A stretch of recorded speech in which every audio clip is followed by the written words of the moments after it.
ആദ്യമായി വിസ്ഡം സ്റ്റുഡൻസിനെ ഞാൻ പ്രത്യേകം അഭിനന്ദിക്കുകയാണ്. അതിൻ്റെ പാരൻ്റ് ഓർഗനൈസേഷൻ്റെ ഒരു സംസ്ഥാന ജനറൽ സെക്രട്ടറി എന്ന നിലക്ക് ഞങ്ങൾക്ക് വളരെ വലിയ സന്തോഷം നൽകുന്ന ഒരു സന്ദർഭമാണിത്. യാതൊരു മുടക്കവും കൂടാതെ നമ്മുടെ മുൻഗാമികൾ തുടങ്ങി വെച്ച ഈ പ്രോഫ്കോൺ 29 വർഷം എത്തി നിൽക്കുകയാണ്. അതും കേരളത്തിന് പുറത്ത് ആദ്യമായി വളരെ മനോഹരമായി ഇത് സംഘടിപ്പിക്കാൻ അവർക്ക് സാധിച്ചിട്ടുണ്ട്. അള്ളാഹു അവരിൽ നിന്ന് ഇത് സ്വീകരിക്കുമാറാകട്ടെ എന്ന് പ്രാർത്ഥിക്കണം.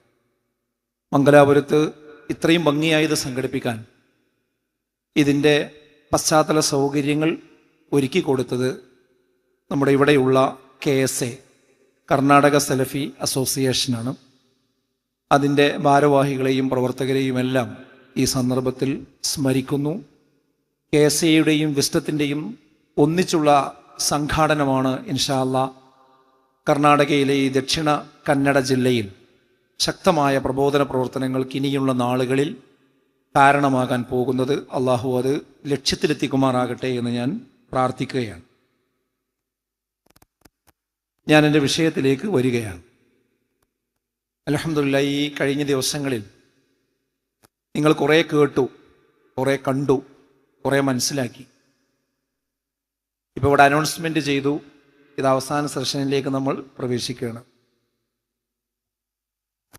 ഈ സമയത്ത് ഇതുവരെ ഇത് ശ്രദ്ധിച്ച കുട്ടികൾക്കിടയിൽ നിന്ന് ചില ആശങ്കകൾ ഉയരുക സ്വാഭാവികമാണ്. പ്രധാനമായും ഒരു 4 ആശങ്കകൾ എന്തായിരുന്നാലും ഇവിടെയുള്ള കുട്ടികളുടെ മനസ്സിലുണ്ടാവും. അത് മാത്രം അഡ്രസ്സ് ചെയ്ത് ഞാൻ എൻ്റെ സംസാരം അവസാനിപ്പിക്കും. അതിലൊന്നാമത്തെ ആശങ്ക എന്ന് പറയുന്നത്, ഇവിടുന്ന് കേട്ടതുപോലെ ജീവിക്കണം എന്നൊക്കെ ഉണ്ട്, പക്ഷേ ഞാൻ ഇനി ക്യാമ്പസിൽ പോയാൽ എനിക്ക് ഈ പറഞ്ഞതുപോലെയൊക്കെ ജീവിക്കാൻ കഴിയുമോ? ഈ ഒരു ആശങ്ക ഇല്ലാത്തവർ അധികം ഉണ്ടാവില്ല എന്നാണ് ഞാൻ മനസ്സിലാക്കുന്നത്. ആർക്കെങ്കിലും ഈ ആശങ്ക ഇല്ലെങ്കിൽ ഇവിടെ ഇരുന്നത് പ്രത്യേകിച്ച് പ്രയോജനപ്പെട്ടിട്ടില്ല എന്നും കൂടി മനസ്സിലാക്കും. ഇവിടെ മനസ്സ് തട്ടുന്ന കുറേ പ്രസംഗം കേട്ടല്ലോ. സ്വാഭാവികമായിട്ടും നിങ്ങൾ ആലോചിക്കുന്നുണ്ടാവും, ഞാൻ നാളെ മുതൽ ക്യാമ്പസിൽ പോയി കഴിഞ്ഞാൽ എന്തായിരിക്കും എൻ്റെ അവസ്ഥ, ഇതനുസരിച്ച് പോകാൻ കഴിയുമോ എന്നുള്ളത്.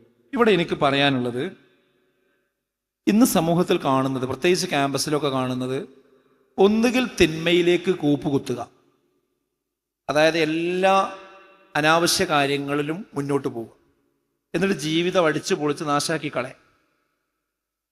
അല്ലെങ്കിൽ ചെയ്യണ്ട, ഇങ്ങനെയുള്ള ക്ലാസ്സും കാര്യങ്ങളൊക്കെ കേട്ട് കഴിഞ്ഞാൽ പിന്നെ ആലോചിക്കും, എന്ത്, ഇനി ഞാൻ ക്യാമ്പസിൽ പോയാൽ അല്ലെങ്കിൽ സമൂഹത്തിൽ ഇറങ്ങി ജീവിച്ചാൽ എൻ്റെ ഈ വ്യക്തിത്വത്തിന് എന്തെങ്കിലും പ്രശ്നം വരും. അപ്പം ഞാൻ തൽക്കാലം പഠിക്കണ്ട, തൽക്കാലം ജോലി ചെയ്യണ്ട, തൽക്കാലം കോളേജിൽ പോകണ്ട, ഓഫീസിൽ പോകണ്ട എന്ന് തീരുമാനിച്ച് സമൂഹത്തിൽ നിന്ന് ഒളിച്ചോടുന്ന അവസ്ഥയും ശരിയല്ല. ഈ 2 സമീപനവും ശരിയല്ല. നമുക്ക് വേണ്ടത് എന്താണെന്നറിയോ?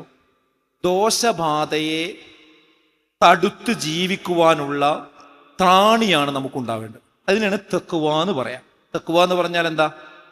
ദോഷബാധ നമുക്ക് ചുറ്റുമുണ്ട്, ഉണ്ടായിക്കൊണ്ട് തന്നെ അത് നമ്മെ ബാധിക്കാതെ ശ്രദ്ധിക്കുന്നതിനാണ് എന്ത് പറയാ?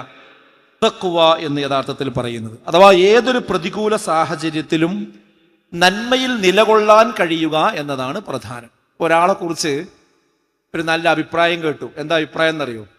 എത്രയോ വർഷമായിട്ട് അയാൾ 5 വക്തും ജമാഅത്തായിട്ട് പള്ളിയിൽ പോയി നിസ്കരിക്കും. സുബഹിക്കടക്കം ഇത്രയും കാലമായിട്ട് അയാൾ മുടങ്ങിയിട്ടില്ല, ഏത് സമയത്തും പള്ളിയിലുണ്ടാവും. ഇങ്ങനെ ഒരാളെ കുറിച്ച് കേൾക്കുമ്പോൾ നമുക്ക് വലിയൊരു ആവേശം തോന്നുന്നുണ്ട് അല്ലേ? പക്ഷെ അവസാനം പറഞ്ഞു, എന്ത്, അയാൾക്ക് ജോലി പള്ളിയിൽ തന്നെയാണ്, അയാൾ പള്ളിയിലെ ഇമാമാന്നും കൂടി പറഞ്ഞാലോ? അത് ചെറിയ കാര്യമെന്നല്ല ഞാൻ പറയുന്നത്, കൂലി കിട്ടും. പക്ഷെ ഒരു ഇമാമായി പള്ളിയിൽ തന്നെ ജീവിക്കുന്ന ആൾ 5 വക്തിനും പിന്നെ പങ്കെടുത്തു എന്നത് ഒരു നമ്മൾ എക്സൈറ്റഡ് ആകേണ്ട സംഭവം അല്ല. എന്നാൽ തൊട്ടപ്പുറത്ത് നല്ല കച്ചവടം നടക്കുന്ന ഒരു കടയുണ്ട്, ഒരു ഹോട്ടലുണ്ട്, ഒരു പലചരക്ക് കടയുണ്ട്. അയാൾ ഇത്രയും മാസങ്ങളായിട്ട് 5 വക്തും കൃത്യമായി ഇവിടെ വന്ന് നിസ്കരിച്ചു എന്ന് പറയുമ്പോൾ വ്യത്യാസമല്ലേ? അല്ലേ? നല്ല തിരക്കുള്ള ഒരു ഡോക്ടർ ക്ലിനിക്കിൽ നിന്ന് 5 വക്തും കൃത്യമായി വന്ന് നമസ്കരിച്ചു പറയുമ്പോൾ വ്യത്യാസമല്ലേ? മാർക്കറ്റിൽ എല്ലാ തിന്മകൾക്ക് നടുവിലൂടെയും ജീവിക്കുന്ന ഒരു തൊഴിലാളി സമയമാകുമ്പോൾ ഹയ്യാല സ്വലാത്ത് ഹയ്യാലൽ ഫലാഹ് എന്ന് കേൾക്കുമ്പോൾ അതിൽ നിന്ന് മാറി വന്നയാൾ നിസ്കരിച്ചു എന്ന് പറയുമ്പോൾ അതിനൊരു വല്ലാത്ത ഒരു തിളക്കമുണ്ട് അല്ലേ? അതേപോലെ എല്ലാ തിന്മകളുടെയും മലമാലകൾ അലയടിച്ച് വീശിക്കൊണ്ടിരിക്കുന്ന ക്യാമ്പസുകളിൽ നിന്ന്, ആ തിന്മകളിൽ നിന്ന് നെഞ്ചൂക്കോടുകൂടി മാറി നിൽക്കുന്നു എന്ന് പറയുന്നതാണ് ഐശ്വര്യം എന്ന് പറയുന്നത്, അതാണ് പ്രതാപം എന്ന് പറയുന്നത്. അവരെ കാത്തിരിക്കുന്നതാണ് സ്വർഗം. വഅമ്മാ മൻ ഖാഫ മഖാമ റബ്ബിഹി വനഹ നഫ്സ അനിൽ ഹവാ ഫഇന്നൽ ജന്നത ഹിയൽ മഅവാ. ആര് അല്ലാഹുവിന്റെ സ്ഥാനത്തെ ഭയപ്പെട്ടുകൊണ്ട് തിന്മയിൽ നിന്ന് തിരിച്ചു നടക്കുന്നുവോ അവർക്കുള്ളതാകുന്നു സ്വർഗം. അപ്പൊ സ്വർഗം കിട്ടണമെങ്കിൽ തിന്മയുടെ സാഹചര്യം ഉണ്ടെങ്കിലും അതിൽ പെടാതെ മാറി നിൽക്കുന്നവർക്ക് എന്തുണ്ടാവുള്ളൂ? സ്വർഗം ഉണ്ടാവും. അപ്പൊ ഒരു കാര്യം അതാണ് ആ വിഷയത്തിൽ എനിക്ക് പറയാനുള്ളത്. രണ്ടാമതൊരു ആശങ്ക ആളുകൾക്ക് മനസ്സിലുണ്ടാവാൻ സാധ്യത എന്താണെന്ന് വെച്ചാൽ, ഇത് പറയുമ്പോഴും ഉസ്താദ് നിങ്ങൾ പറഞ്ഞതൊക്കെ ശരിയാണ്, പക്ഷേ എൻ്റെ ഹോസ്റ്റൽ റൂമിൽ ഇനി ഞാൻ ചെന്നാൽ സുബഹിക്ക് എഴുന്നേറ്റ് നിസ്കരിക്കുക എന്ന് പറഞ്ഞാൽ ഞാൻ തന്നെ ഉണ്ടാവും, വേറെ ആരും ആ സമയത്ത് എന്ത് ചെയ്യൂല, എഴുന്നേൽക്കൂല. ഈ ലൈറ്റ് ഇട്ടാൽ തന്നെ കംപ്ലൈൻറ്റ് ഉണ്ടാവുമെന്നാണ് എനിക്ക് പേടി. അതേപോലെ കോളേജിലേക്ക് ഞാൻ പോയി കഴിഞ്ഞാൽ ഞാൻ മാത്രമേ ഹിജാബ് ധരിക്കുന്ന ആളുണ്ടാവൂ. ചില സഹോദരിമാർ പറയും ഞാൻ മാത്രമേ കൃത്യമായിട്ട് നിസ്കരിക്കുന്ന ഒരാളുണ്ടാവുള്ളൂ, ഞാൻ മാത്രമേ ഇസ്ലാമിക വ്യക്തിത്വം കാത്തു സൂക്ഷിക്കുള്ളൂ, ഞാൻ മാത്രമേ കോസ്മെറ്റിക് സാധനങ്ങൾ ഉപയോഗിക്കാത്തവളായിട്ടുള്ളൂ, ഞാൻ മാത്രമേ ഈ ജനറൽ ന്യൂട്രൽ ഡ്രസ്സ് ധരിക്കാത്തവളായിട്ടുള്ളൂ, ഞാൻ മാത്രമേ ഉള്ളൂ എന്നുള്ള ഒരു സാഹചര്യം പലപ്പോഴും കുട്ടികൾ പറയാറുണ്ട്. ഇത് നിങ്ങൾ നെഗറ്റീവായിട്ടല്ല കാണേണ്ടത്, ഇത് പോസിറ്റീവാണ്. എന്താ പോസിറ്റീവാകാൻ കാരണം എന്നറിയോ? നമുക്ക് ആരെ അംഗീകാരം കിട്ടേണ്ടത്? ആരംഗീകാരം നമുക്ക് കിട്ടേണ്ടത്? അള്ളാന്റെ റസൂലിന്റെ അംഗീകാരമല്ലേ കിട്ടേണ്ടത്? റസൂലുള്ളാഹി സ്വല്ലല്ലാഹു അലൈഹി വസല്ലം അംഗീകരിക്കുന്ന ആൾക്കാരല്ല അത്.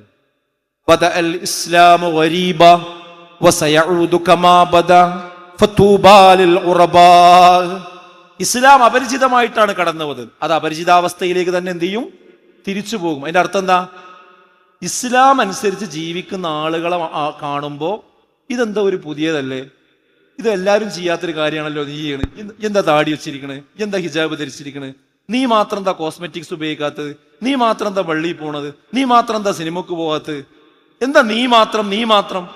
അങ്ങനെയുള്ള ഒരു അപരിചിതാവസ്ഥയിലേക്ക് എന്ത് ചെയ്യും? അവസാന കാലാവുമ്പോൾ മുസ്ലിങ്ങൾ പോകും. അപ്പൊ അള്ളാഹുവിന്റെ റസൂല് പറയാം ഫതൂബാ ലിൽ ഖുറബാ, ആ അപരിചിതർക്കാകുന്നു മംഗളം. അപ്പോ ഇങ്ങനെ ഒറ്റപ്പെടുന്നവർക്കാണ് എന്ത് ചെയ്യുക? മംഗളം. പിന്നെ കൂടുതൽ പേരൊരു കാര്യം ചെയ്തു എന്നതുകൊണ്ട് അത് നന്മയാകുമോ? ഇല്ല. എന്താ ഖുർആൻ പറഞ്ഞത്? ഖുല്ലാ യസ്തവിൽ ഖബീസു വത്വയ്യിബ് വലൗ അഅജബക കസറത്തുൽ ഖബീസ് ഫത്തഖുല്ലാഹ യാ ഉലിൽ അൽബാബ് ലഅല്ലക്കും തുഫ്ലിഹൂൻ.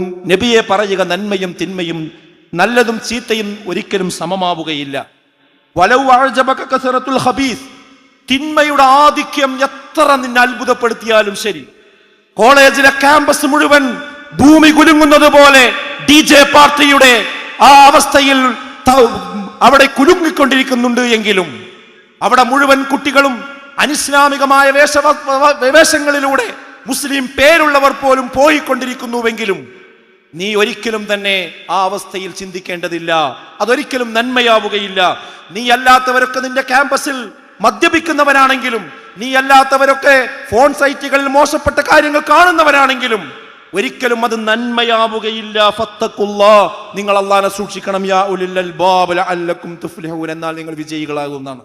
അപ്പോ കൂടുതൽ ആൾ ചെയ്തു എന്നുള്ളത് കൊണ്ട് ഒരു നന്മയും എന്താവൂല, തിന്മയാവൂല, തിന്മ നന്മയാവൂല. അത് നമ്മൾ മനസ്സിലാക്കണം. പിന്നെ എല്ലാവരും പോകുന്നതിനോടൊപ്പം ഞാനോട് പോവുക. ചില ഉമ്മമാരൊക്കെ പറയാറുണ്ട്, എന്ത് അവരെ കോളേജിൽ സ്കൂളിലൊക്കെ എല്ലാവരും അങ്ങനെ അത്രേ, അതുകൊണ്ട് എൻ്റെ മോളും പോയി, അത്രയേ ഉള്ളൂ. എല്ലാവരും പോകുന്നതിൻ്റെ കൂടെ പോയാൽ എന്താ സംഭവിക്കുക? നരകത്ത് പോകുന്ന ആളുകൾ പറയുന്ന വർത്താനം എന്താ അറിയോ? നിങ്ങൾ എന്താ നരകത്ത് പോകാൻ കാരണം എന്ന് ചോദിക്കുമ്പോൾ അവർ പറയുന്ന ഒരു കാരണം എന്താ? ഞങ്ങൾ ഒഴുകുന്നവരോടൊപ്പം ഒഴുകി, അതുകൊണ്ട് എവിടെ എത്തി? നരകത്തിലെത്തി.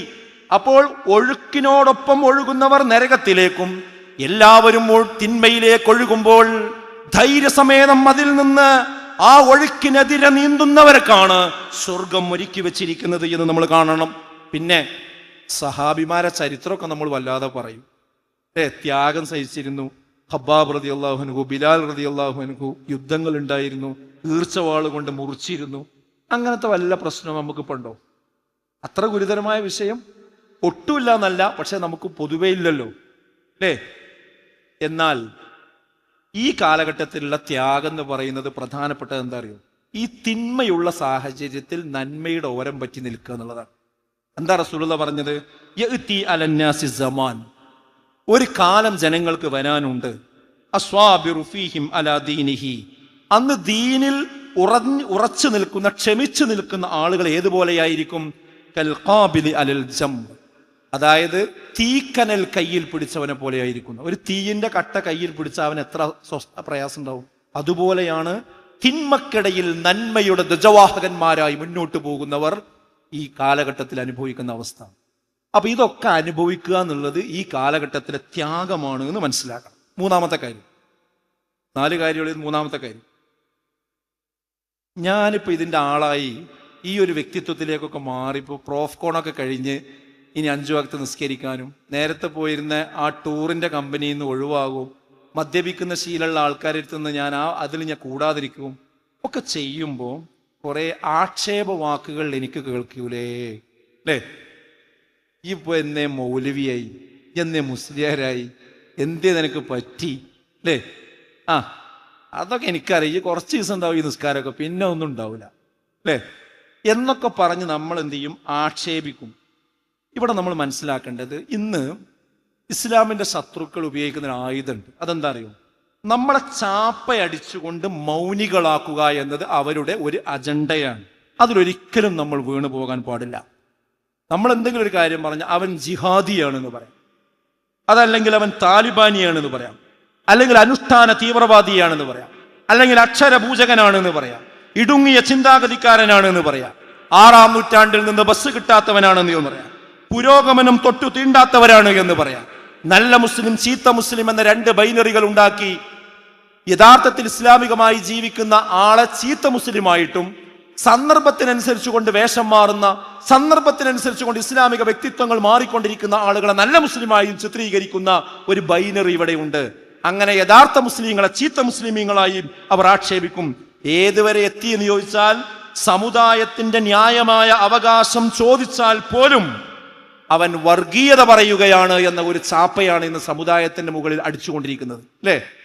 മുസ്ലിം സമുദായത്തിന്റെ അവകാശങ്ങൾ നേടിയെടുക്കുന്നതിന് വേണ്ടിയാണ് ഞങ്ങൾ ഒരു സംഘടന രൂപീകരിച്ചിരിക്കുന്നത്, ഒരു പൊളിറ്റിക്കൽ പ്ലാറ്റ്ഫോം രൂപീകരിച്ചിരിക്കുന്നത് എന്ന് ഭരണഘടനയിലും പേരിലും എഴുതി വെച്ച് ഉണ്ടാക്കുകയും ആ നിലക്ക് പ്രവർത്തിക്കുകയും ചെയ്ത സംഘടിത മുസ്ലിം രാഷ്ട്രീയ പാർട്ടികളോട് ആ പാർട്ടികളുടെ നേതാക്കന്മാർ വന്ന് പറയണത്, ഞങ്ങൾ അധികാരത്തിൽ വന്നു കഴിഞ്ഞാൽ മുസ്ലിങ്ങൾക്ക് നഷ്ടപ്പെട്ടിരിക്കുന്ന, ഏതുപോലെ സച്ചാർ കമ്മിറ്റിയിൽ നിന്നൊക്കെ അവർ മുന്നോട്ട് വച്ചിരിക്കുന്ന ആ ആനുകൂല്യങ്ങൾ നിഷേധിക്കപ്പെട്ടതൊക്കെ ഞങ്ങൾ എന്ത് ചെയ്യും? വാങ്ങിത്തരും, അതിനുവേണ്ടി ഞങ്ങൾ പ്രവർത്തിക്കും എന്നൊരാൾ വന്ന് പറഞ്ഞാൽ തൊട്ടപ്പുറത്തുനിന്ന് ആക്ഷേപിക്കണെന്ത്?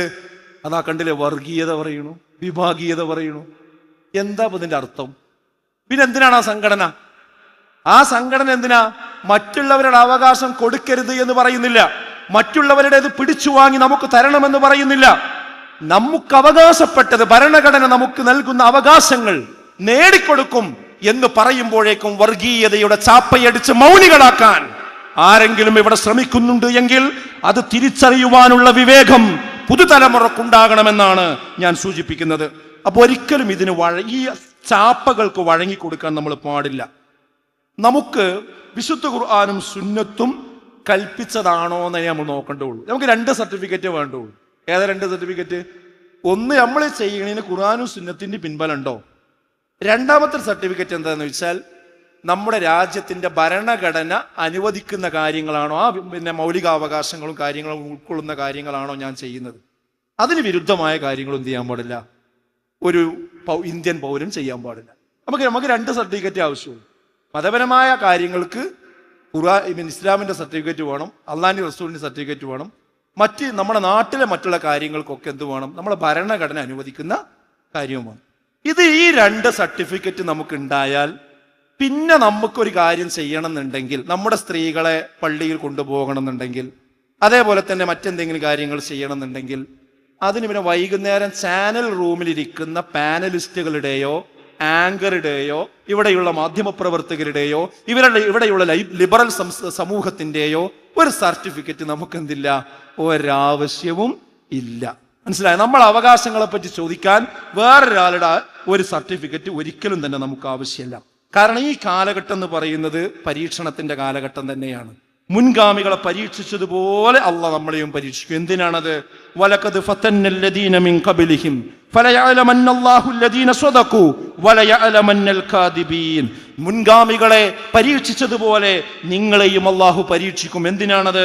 നിങ്ങളിൽ ആരാണ് സത്യം പറയുന്നവർ, ആരാണ് കളവ് പറയുന്നവർ എന്ന് നോക്കാൻ വേണ്ടി തന്നെയാകുന്നുവെന്നാണ്. അപ്പൊ ആക്ഷേപങ്ങളും ചാപ്പയടികളും വരുമ്പോ യഥാർത്ഥ മതത്തെ ഒഴിവാക്കി ഞാനും നിങ്ങളുടെ കൂടെയുണ്ട് എന്ന് പറയുന്ന വെള്ളത്തെ പോലെ നമ്മളാകാൻ പാടില്ല. വെള്ളത്തിന്റെ പ്രത്യേകത എന്താ?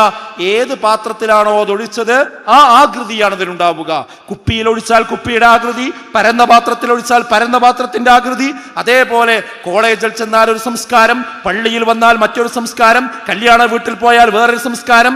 അങ്ങനെ ഓരോ സ്ഥലത്തേക്ക് ചെന്നാൽ അവിടേക്കനുസരിച്ചുകൊണ്ട് വ്യക്തിത്വങ്ങൾ ചാഞ്ചാടുന്ന ഒരു വെള്ളത്തിന്റെ സ്വഭാവം ഒരിക്കലും തന്നെ വിശ്വാസികൾക്കുണ്ടാകാൻ പാടില്ല.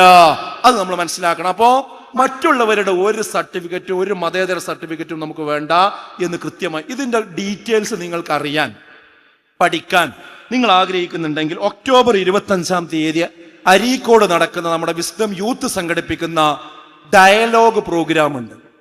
ആ പ്രോഗ്രാം നിങ്ങളൊന്ന് കേട്ടാൽ മതി. കഴിയുന്നവർ നേരിട്ട് പങ്കെടുക്കുക, അല്ലാത്തവർ ഓൺലൈനിൽ ലൈവായിട്ട് അതൊന്ന് കേൾക്കുക. ഡേറ്റ് നോട്ട് ചെയ്ത് വെച്ചോളൂ.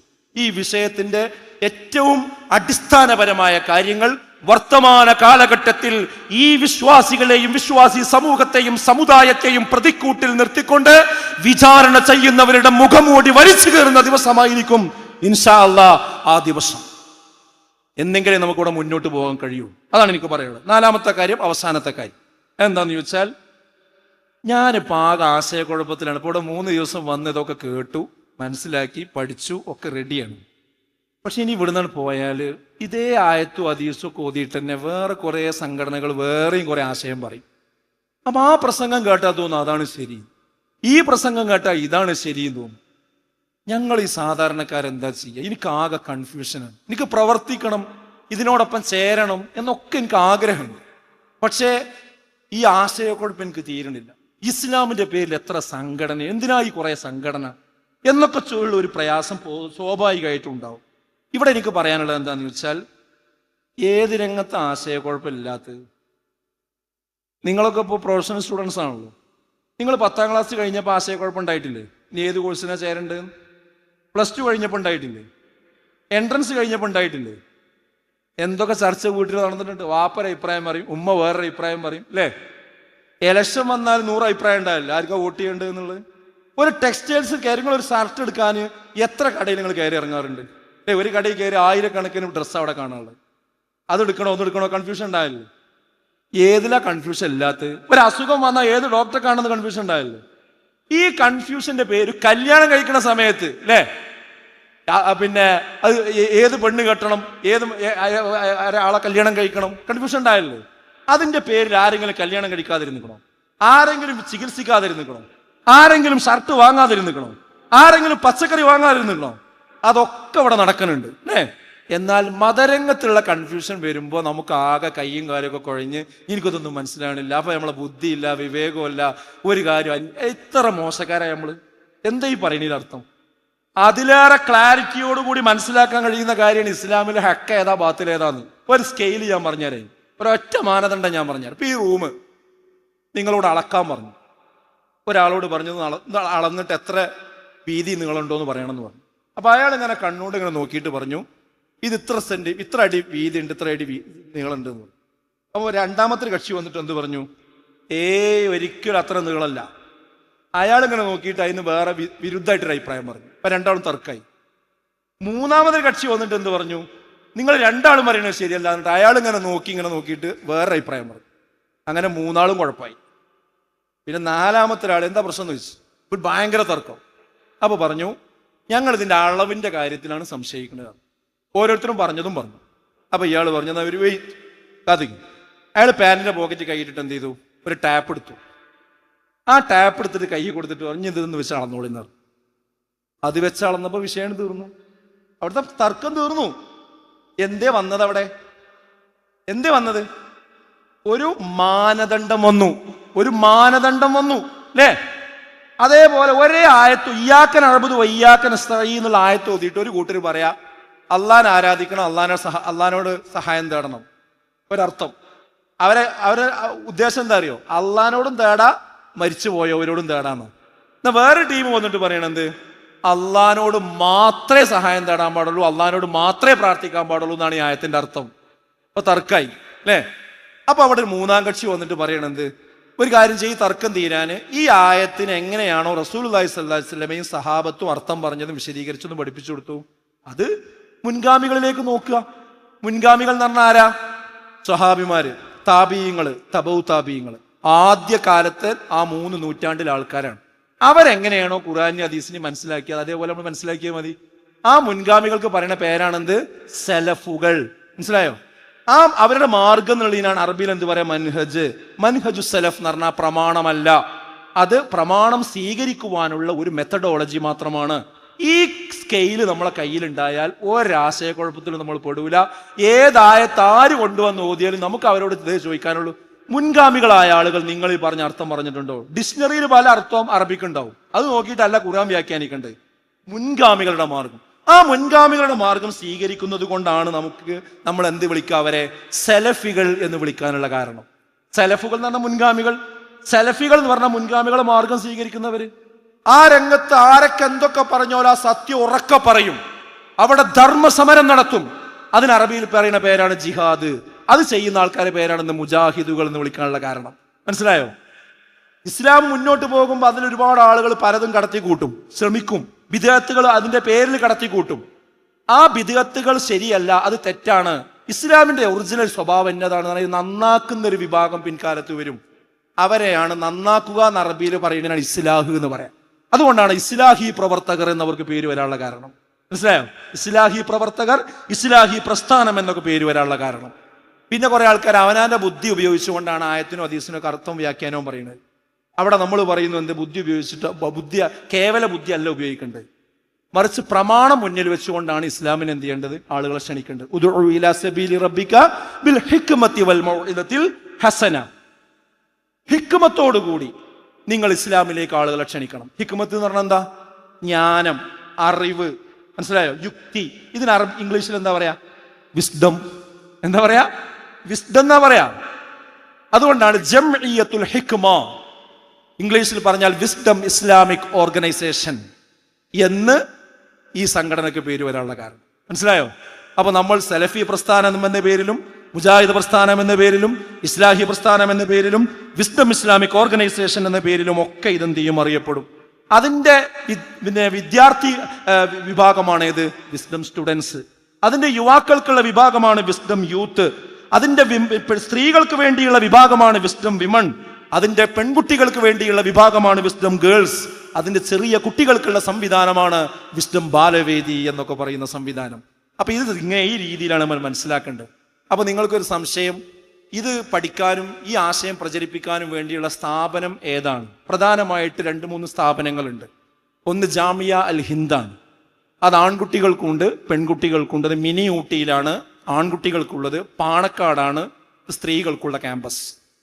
പിന്നെ അതിനോട് ഭൗതിക വിദ്യാഭ്യാസവും അതോടൊപ്പം തന്നെ മതവിദ്യാഭ്യാസവും ഒരുമിച്ച് കൊടുക്കുന്ന സംവിധാനമാണ് മുക്കത്തുള്ള ഗ്രീൻ വാലി ക്യാമ്പസ്. അത് ഇതിന്റെ കീഴിൽ സംഭടിക്കുന്ന ക്യാമ്പസാണ്. അതുപോലെ തന്നെ സ്കൂൾ ഓഫ് ഖുർആൻ എന്നുള്ള സംവിധാനം, അതും ഇതിന്റെ കീഴിലുള്ള മറ്റൊരു സംവിധാനമാണ്. പിന്നെ ആഴ്ചതോറും ഈ വിഷയത്തിൽ വായിക്കാനും പഠിക്കാനുമുള്ള സംവിധാനമാണ് നേർപ്പദം എന്ന് പറയുന്ന ഇതിന്റെ മുഖമാസിക. അത് ഓൺലൈനിലും ഫ്ലിപ്പ് വേർഷനിൽ നിങ്ങൾക്ക് വായിക്കാൻ കിട്ടും. അതുപോലെ തന്നെ വിസ്ഡം ബുക്സ്, ഇഷ്ടം പോലെ ബുക്കുകൾ ഈ വിഷയത്തിൽ അത് പ്രസിദ്ധീകരിച്ചിട്ടുണ്ട്. ഇനി നിങ്ങൾക്ക് കേട്ട് പഠിക്കാനാണ് ആഗ്രഹമെങ്കിൽ 24 മണിക്കൂറും ഓൺലൈനിൽ കിട്ടുന്നതാണ് റേഡിയോ, പീസ് റേഡിയോ എന്ന പേരിൽ നിങ്ങൾക്ക് അതിന്റെ ആപ്പ് ഡൗൺലോഡ് ചെയ്താൽ 24 മണിക്കൂറും അത് കേൾക്കാൻ കഴിയും. വിസ്ഡം ഗ്ലോബൽ ടിവിയിലും ഡയലോഗ് ടിവിയിലും ഇതിന്റെ എല്ലാ പരിപാടികളും ലൈവായിട്ട് നിങ്ങൾക്ക് വീക്ഷിക്കാൻ സാധിക്കും. ഇനി സമൂഹത്തിൽ ഓരോ പ്രശ്നങ്ങൾ ഇങ്ങനെ ഉണ്ടായിക്കൊണ്ടിരിക്കുകയാണ്. അത് മതരംഗത്തുള്ള എന്തൊക്കെ കൺഫ്യൂഷൻ ഉണ്ടോ, ഓരോ ആഴ്ചയും ഉണ്ടാകുന്ന കൺഫ്യൂഷൻ നിങ്ങൾക്ക് തീരാന് പ്രൂഫ് പോയിന്റ് എന്നൊരു പ്രോഗ്രാം ഡയലോഗ് TV-യിൽ നിങ്ങൾ സെർച്ച് ചെയ്താൽ കാണാൻ സാധിക്കും. അത് കണ്ടാൽ അതിലുള്ള കൺഫ്യൂഷൻ നിങ്ങൾക്ക് തീരും. ആനുകാലികമായ ഭരണപരമായ കോടതി സംബന്ധമായ ഇന്ത്യൻ മുസ്ലിമുകളുമായി ബന്ധപ്പെട്ട സാമുദായികമായി ബന്ധപ്പെട്ട വിഷയങ്ങൾ നിങ്ങൾക്ക് അറിയാനാണെങ്കിൽ സ്പോട്ട്ലൈറ്റ് എന്ന സംവിധാനം എല്ലാ തിങ്കളാഴ്ചയും രാത്രി 8:30 മണിക്കുണ്ട്. അതും ഡയലോഗ് TV-യിൽ നിങ്ങൾക്ക് കേൾക്കാൻ പറ്റും. അത് കേട്ട് കഴിഞ്ഞാൽ ആ വിഷയത്തിൽ മനസ്സിലാക്കും. ഇനി ഈ 2-3 ദിവസമൊക്കെ കേട്ട് ഈ കാര്യങ്ങളൊക്കെ മനസ്സിലാക്കി ആരെങ്കിലും മനസ്സിൽ അൽഹംദുലില്ലാ ഇത് ഈ കൂട്ടായ്മ നിലനിൽക്കണം, അതിനുവേണ്ടി ഞാനും അതിനോടൊപ്പം സഞ്ചരിക്കും, എന്നെ കൊണ്ട് കഴിയുന്ന കാര്യങ്ങൾ അതിനു വേണ്ടി ഞാൻ ചെയ്യും എന്നാർക്കെങ്കിലും അങ്ങനെ ഒരു മനസ്സ് വന്നിട്ടുണ്ടെങ്കിൽ അവർക്കൊരു സമ്മാനം കൂടിയും പറഞ്ഞ് ഞാൻ അവസാനിപ്പിക്കണം. അതെന്താണെന്നറിയോ? അള്ളാഹുവിൻ്റെ അത്യപാരമായ തൗഫീക്ക് കൊണ്ട് 8 വർഷം മുമ്പ് ഒരു കോഴിക്കോട് ഹൃദയഭാഗത്ത് നമ്മൾ ഒരു ഭൂമി വാങ്ങിയിരുന്നു. 54 സെന്റിൻ്റെ ഭൂമി. അവിടെ ഇന്ന് ഇതിന് വലിയൊരു കേന്ദ്രം ഉയരാൻ പോവുകയാണ്. ഇൻഷാ അല്ലാഹ് ആ കേന്ദ്രത്തിൻ്റെ നിർമ്മാണം ആരംഭിച്ചിട്ടുണ്ട്.